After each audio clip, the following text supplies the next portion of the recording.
शादी हुई है किरण जी के साथ, वो हिंदू हैं। मेरी पहली शादी हुई थी रीना जी के साथ, वो हिंदू हैं। हमारे बच्चे जो अभी 3 बच्चे हैं वो आधे हिंदू हैं आधे मुसलमान हैं। मेरी जो 2 बहनें, एक बड़ी बहन है एक छोटी बहन है, दोनों की शादी हिंदुओं से हुई है।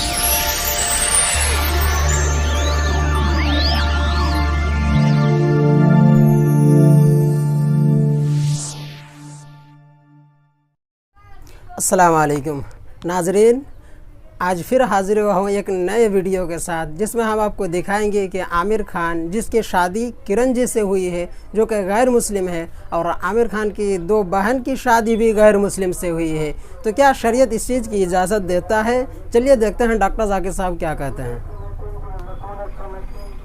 मेरी शादी हुई है किरण जी के साथ, वो हिंदू हैं। मेरी पहली शादी हुई थी रीना जी के साथ, वो हिंदू हैं। हमारे बच्चे जो अभी 3 बच्चे हैं वो आधे हिंदू हैं आधे मुसलमान हैं। मेरी जो 2 बहनें, एक बड़ी बहन है एक छोटी बहन है, दोनों की शादी हिंदुओं से हुई है। उनके पति दोनों हिंदू हैं।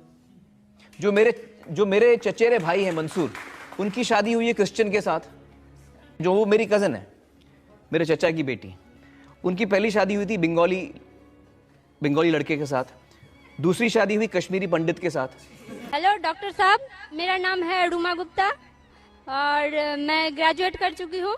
मेरा सवाल है कि अगर एक मुस्लिम लड़का और एक हिंदू लड़की शादी करे, और अगर ऐसा हो कि वो मुस्लिम लड़का हिंदू लड़की के घर में नमाज पढ़े और वो हिंदू लड़की उसके घर में जाकर पूजा भी करे, तो ये क्या जायज़ है या नाजायज़ है?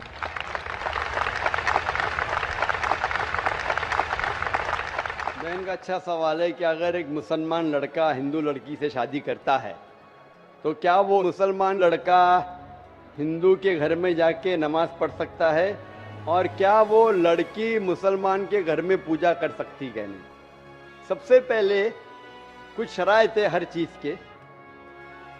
आप अगर गाड़ी रखेंगे और गाड़ी का एक पहिया रखेंगे, साइकिल का एक पहिया रखेंगे, ट्रैक्टर का, तो गाड़ी चलेंगी क्या? बिल्कुल फैक्ट है, बिल्कुल नहीं चलेगी गाड़ी, नहीं चलेगी। या चारों साइकिल कर दो या चारों ट्रैक्टर कर दो। इसीलिए कुरान की आयत सूरह बकरा की सूरा नंबर 2 आयत नंबर 221 में अल्लाह ताला फरमाते हैं कि आप मुशरिका से शादी नहीं कर सकते जब तक वो ईमान न लाए। मतलब जो गैर मुस्लिम हैं और शिर्क कर रही है, उससे आप शादी नहीं कर सकते जब तक वो ईमान ना लाए। और एक ईमान लाने वाली औरत चाहे कितनी भी बदसूरत हो, वो एक मुशरिका से बेहतर है। और आगे आयत कहती है कि लड़कियां मुशरिक लड़के से शादी नहीं कर सकती जब तक वो ईमान ना लाए।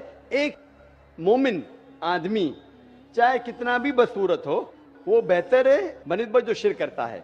इसकी वजह यह है कि इस्लाम में लिखा है कि अगर आप खुदा के अलावा किसी को और पूछते हैं, किसी और की इबादत करते हैं, ये सबसे बड़ा गुनाह है। और अल्लाह ताला फरमाते हैं सूरह निसा में सूरा नंबर 4 आयत नंबर 48 में, और सूरा निसा सूरा नंबर 4 आयत नंबर 116 में, कि अल्लाह सुब्हाना व तआला अगर चाहे तो कोई भी गुनाह को माफ कर सकता है, लेकिन शिर्क को कभी नहीं माफ करेगा। अगर एक इंसान मुशरिक जैसा मर गया तो अल्लाह ताला कभी भी उसे माफ नहीं कर सकता, क्योंकि मुशरिक वो शख्स है जो शिर्क करता है। और ये सबसे बड़ा गुनाह है, क्योंकि हमारा खालिक, हमारा मालिक, हमारा ईश्वर, हमारा खुदा, हमारा भगवान, अगर हम उसको गाली देंगे, ये सबसे बड़ा गुनाह है। जिसने हमें जिंदगी दी, जिसने ये सारी चीजें हमें दी दुनिया में, अगर हम उसको गाली देंगे, उसके अलावा किसी और की इबादत करेंगे, ये शिर्क हुआ। तो इसीलिए इस्लाम में इजाज़त नहीं है कि एक मुस्लिम लड़का या लड़की कोई मुशरिक लड़का या लड़की से शादी करे, ये इजाज़त नहीं है। जहाँ तक के सवाल है क्या एक आम मुसलमान हिंदू घर में नमाज पढ़ सकता है? अगर उसके सामने कोई मूर्ति नहीं है तो वो नमाज कहाँ भी पढ़ सकता है, अगर जगह साफ है। हमारे रसूल मोहम्मद सल्लल्लाहु अलैहि वसल्लम फरमाते कि सारी दुनिया, सारी धरती मोमिन के लिए मस्जिद है। यानी सारी दुनिया आप कहाँ भी नमाज पढ़ सकते, देखना चाहिए कि साफ है, आप नमाज पढ़ सकते। तो ये आप जाके अगर हिंदू का घर में जाते हैं और वह साहब पे कोई मूर्ति आगे नहीं है तो नमाज पढ़ने में कोई हर्ज नहीं है। जरूरी नहीं है कि आपको शादी करना चाहिए फिर आप नमाज पढ़ सकते हैं। शादी करने की जरूरत नहीं है, नमाज पढ़ने का अगर साफ जगह है तो कोई हर्ज नहीं। इसीलिए शादी के लिए शर्त है कि दोनों का ईमान हो। और अगर आप हिंदू मजहब पढ़ेंगे तो हिंदू मजहबी किताब में भी यही लिखा है जो मैंने पहले पेश किया, पहला जो सवाल था भाई साहब का, और मैंने कहा कि हिंदू मजहब में भी यही लिखा है, ना तस्य प्रतिमास्ति, उस ईश्वर, उस भगवान, उस खुदा का कोई अक्स नहीं, कोई मूर्ति नहीं, कोई फोटोग्राफ नहीं, कोई पेंटिंग नहीं, कोई पोर्ट्रेट नहीं, कोई आइडल नहीं, कोई स्टैचू नहीं। अगर ये मान ले कि कम से कम जो यकसा है हिंदू और इस्लाम के मजहबी किताब में, कम से कम उसके ऊपर अमल करे तो अक्सर हमारे मुश्किलात दूर हो जाएंगी। जो यकसा नहीं है उसको कल डिस्कस कर सकते हैं। और अगर आप तहकीक करते हिंदू मजहब की किताब पढ़ते और इस्लाम मजहब की किताब पढ़ते, दोनों में लिखा है खुदा एक है, दोनों में लिखा है खुदा का कोई अक्स नहीं है, दोनों में लिखा है कि खुदा का कोई बुत नहीं है, दोनों में लिखा है कि खुदा के अलावा किसी और की इबादत नहीं करना चाहिए, दोनों में लिखा है कि आखिरी पैगंबर मोहम्मद सल्लल्लाहु अलैहि वसल्लम में, दोनों में लिखा है कि शराब नहीं पीना चाहिए। मैं हवाले दे सकता हूँ और मैं तकरीर एक दिया हूँ, similarities between Islam and Hinduism, Islam और हिंदुइज्म में यकसानियत, दोनों किताब में आप अगर पढ़ेंगे कुरान मजीद में सूरह माइदा सूरह 5 आयत नंबर 90 में लिखा है कि शराब पीना हराम है। अब Manusmriti chapter number 9 verse number 225 पढ़ेंगे, उसमें लिखा है शराब पीना हराम है। कुरान में लिखे सूरह माइदा सूरह नंबर 5 आयत नंबर 3, सूरह बकरा सूरह नंबर 2 आयत नंबर 173, सूरह अनाम सूरह नंबर 6 आयत नंबर 145 और सूरह नहल चैप्टर 16 वर्स 115 में हुर्रिमत अलैकुमुल मैततु वद्दमु वलाहुमुल खिंजीर वमा उहिल्ला लिगैरिल्लाह बिह। क्या आपके लिए हराम है मरा हुआ गोश्त, खून, सूअर का गोश्त और वो खाना जिसके ऊपर अल्लाह के अलावा किसी और का नाम लिया गया है। आप अगर हिंदू मजहबी किताब पढ़ेंगे उसमें भी लिखा है क्या सूअर का गोश्त खाना हराम है। अगर आप तहकीक करेंगे काफी यकसानियत है।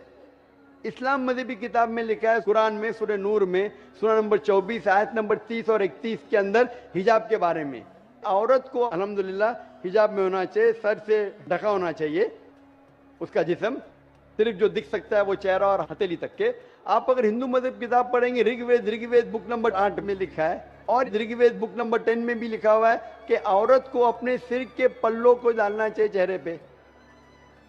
ऋग्वेद में भी लिखा है कि जब मर्द को देखे तो नजर नीचे करना चाहिए। ये कुरान मजीद में लिखा है सूरह नूर सूरह नंबर 24 आयत नंबर 30 और 31 कि जब भी कोई खातून मर्द को देखती है जो उसका शौहर या करीबी रिश्तेदार नहीं है, और जब भी कोई मर्द कोई औरत को देखता है और करीब रिश्तेदार नहीं है तो उसे नजर नीचे करना चाहिए। तो इस तरीके से आप तहकीक करेंगे, जो यकसानियत है उसके ऊपर तो अमल करो। तो यकसानियत हिंदू और इस्लाम मजहब में जो मजहबी किताब में लिखा है, लेकिन अफसोस की बात है कि मजहब के ठेकेदार ये चीज का जिक्र ही नहीं करते। क्यों? इसीलिए मैं हवाले देता हूं, मैं कोई आलिम नहीं हूं, मैं कोई पंडित नहीं हूं, मैं अपने आप को तालिब इल्म कहता हूं, लेकिन मैं हमेशा हवाला देता हूं। तो किसी को भी शक है, किसी को भी शुबा है तो घर पे जाके चेक कर सकता है, या इंटरनेट पे जाइए, आप टाइप करो, वेद भी इंटरनेट के ऊपर है, कुरान भी इंटरनेट के ऊपर है, टाइप करो, रेफरेंस टाइप करो, आपको हवाला मिल जाएगा। तो इसीलिए गाड़ी चलने के लिए दोनों का जो रूल्स एंड रेगुलेशन है वही होना चाहिए, इसीलिए दोनों लोग मोमिन होना जरूरी।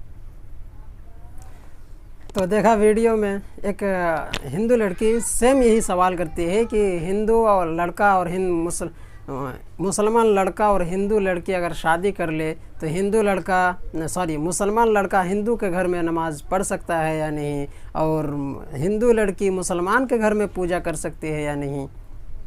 तो डॉक्टर साहब ने कहा कि गाड़ी चलने के लिए चारों पहियों का एक होना ज़रूरी है, यानी कि हिंदू को हिंदू से शादी कर ले और मुसलमान मुसलमान से शादी करे।